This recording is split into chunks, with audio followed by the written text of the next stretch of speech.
على أجنحة المحبة الطاهرة. أتقدم إليك صديقي العزيز ياسين صالح الجراش فأصدق التهاني والتبريكات بمناسبة زفافك الميمون وألف مليون مبروك. وقد كتبت لك قصيدة متواضعة بهذه المناسبة العزيزة على قلبي وأقول فيها: قال ولد الطهامين مرحبا بالضيوف، مرحبا بالنشامة، مرحبا بالرجال.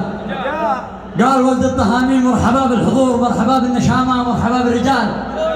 هات يا الهاجس اضرب لي جميع البحور وهز كل المشاعر بالبيوت والجزار. وقل لي ياسين مبروك دام ربي السرور من قلب شاعر مخضرة مساقها في المقال. أنت يا ابن الجراشي زادك الله نور، سبحان من صورك سبحان رب الجلال. جيت أهنيك بالفرحة وعلى شهور بشوفتك أنت يا ذا الحيد يا ابن الرجال. صفقت لي عينك البشر والطيور والفرح داخلي القلب سوى احتلال. صفقت لي عينك البشر والطيور والفرح داخلي القلب سوى احتلال. ياسين أنت الملك أشر وتعرف أمور لبديك لو قتبها دمي وروحي حلال.